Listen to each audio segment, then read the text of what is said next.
Now, just a little warning before we begin, there will be major spoilers in this video for the third episode of Kenobi, so if you have not seen it yet and you don't want anything ruined, it is a really, really good time to click away.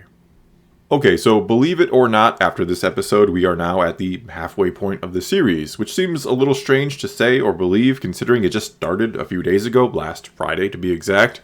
And because it just started, it almost makes the big encounter here, which we'll talk about first, it almost makes it feel like it is a little rushed, like it's happening too soon, even though, yeah, I think we can safely say there will be another. But to be honest, I was actually a little surprised Vader showed up at all, or maybe I should say he showed up in time. That surprised me. I thought he might be the proverbial just a minute too late, that we would see Obi-Wan take on all the Inquisitors and they would show us just how kind of rusty he is with a lightsaber. Then he'd somehow manage to get away from them.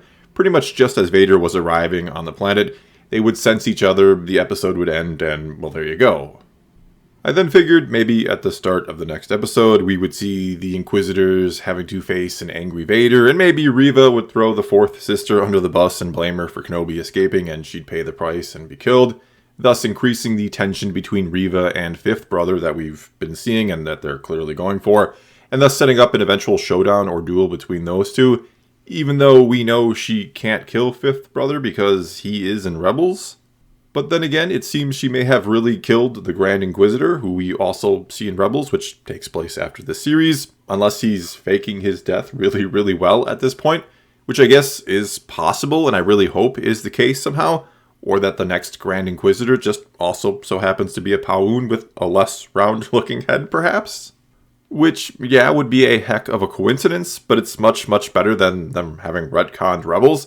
Not that I believe they even would retcon Rebels, considering the Ahsoka series we now know or have had it all but confirmed. It in many ways is looking like it's going to be a direct sequel to Rebels, that it'll be all about the hunt for Ezra who went missing in Rebels. So unless there are maybe other things in Rebels that they want to change for that upcoming show, or just change in general, or for other reasons, like, who knows, maybe they don't want Kenobi killing Maul anymore in that series.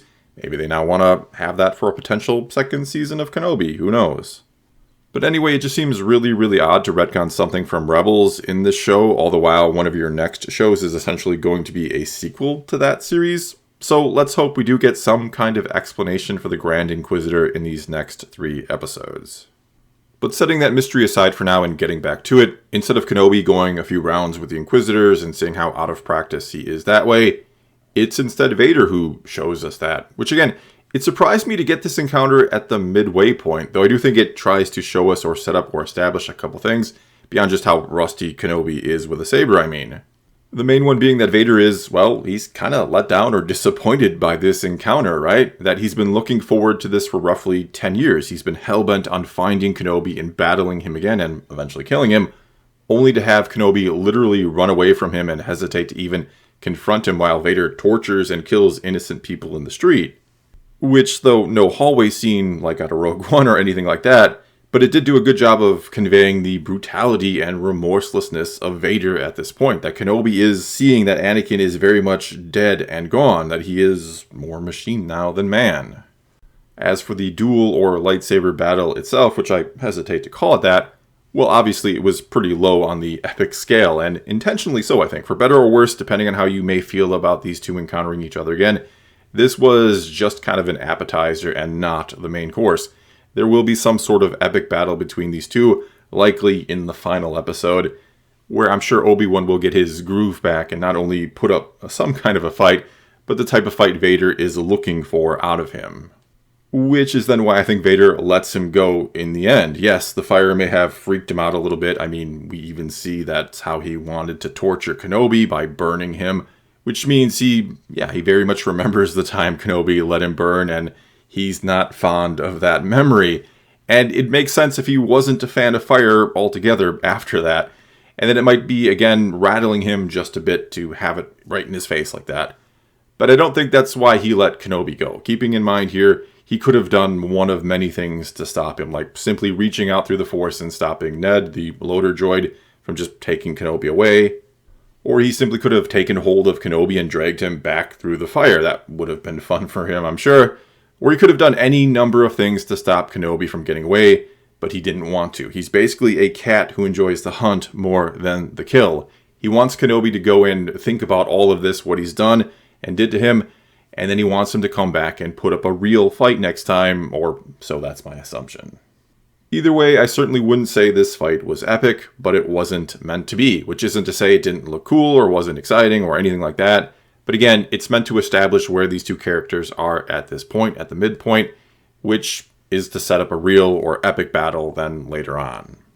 And so instead of that being maybe the highlight of the episode, I'd actually say the real highlight was probably the continued interactions between Leia and Obi-Wan. They are working well together in my opinion, and I know some don't like young Leia, they find her annoying or whatever, and I certainly can understand that.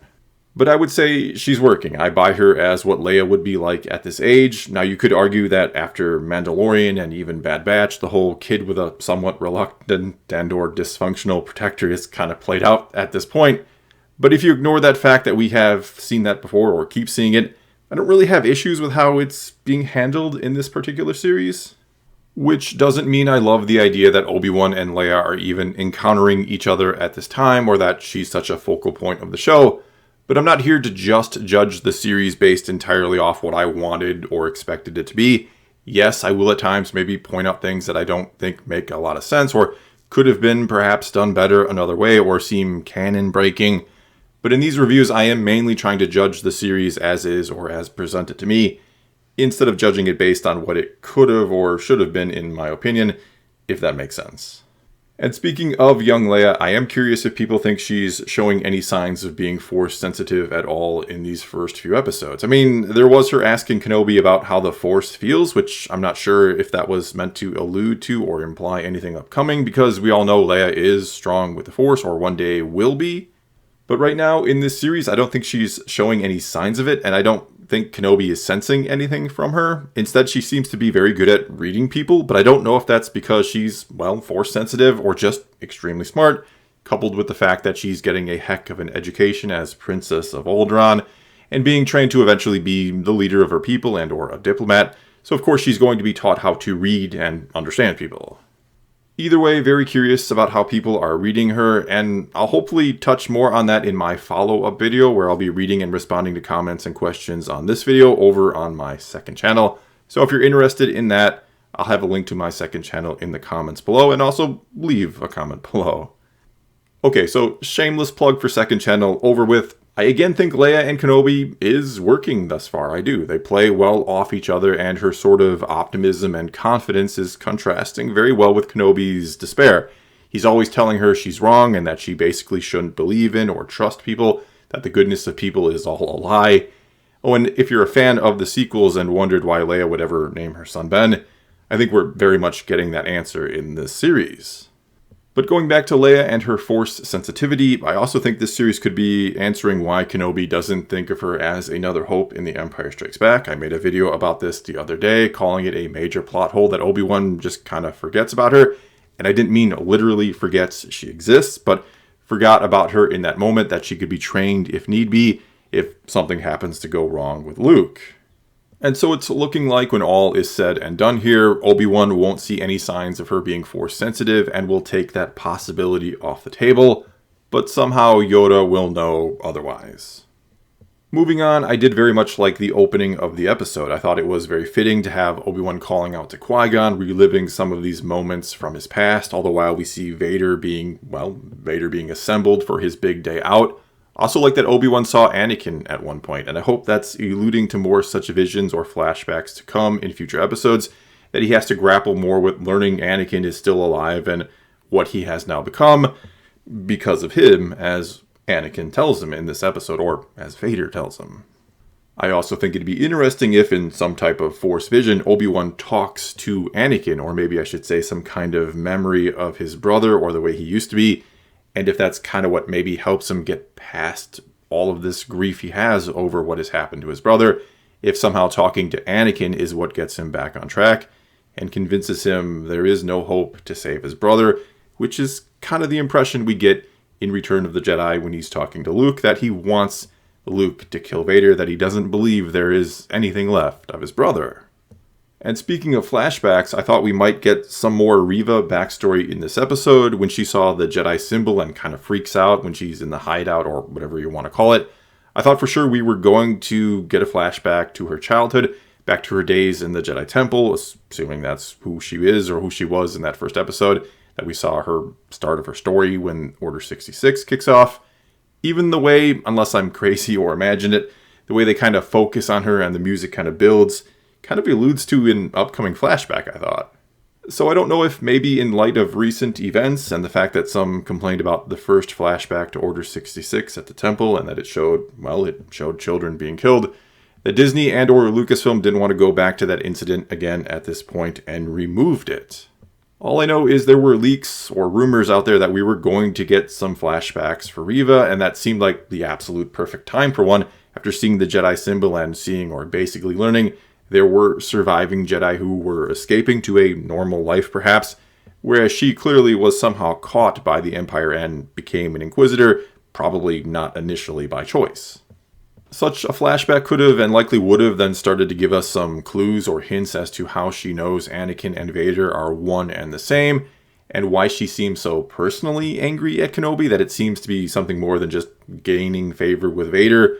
Or maybe it isn't, I don't know. Clearly, it's her goal to become the new Grand Inquisitor, and I have enjoyed that, fittingly considering they're called brother and sister, that there is this sense of sibling rivalry between the Inquisitors, that they're all sort of vying for their father's attention or to be his favorite.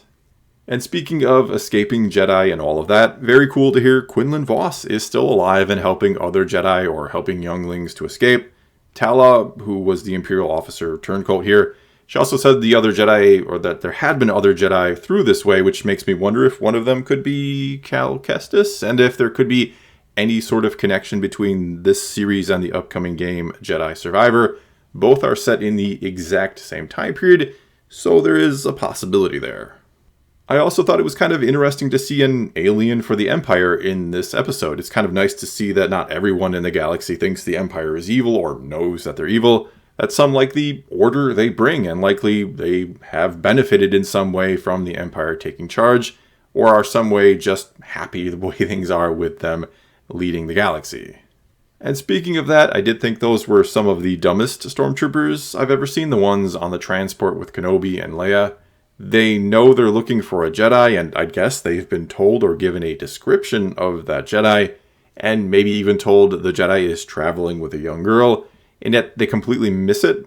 But then again, kind of like in Rogue One, the stormtroopers here are more or less shown as just going about their daily routine or going about their job, just on some backwater planet they don't care about, and probably, they just want to get their day over and done with and still be alive. In other words, they're just going through the motions and maybe not all about the cause.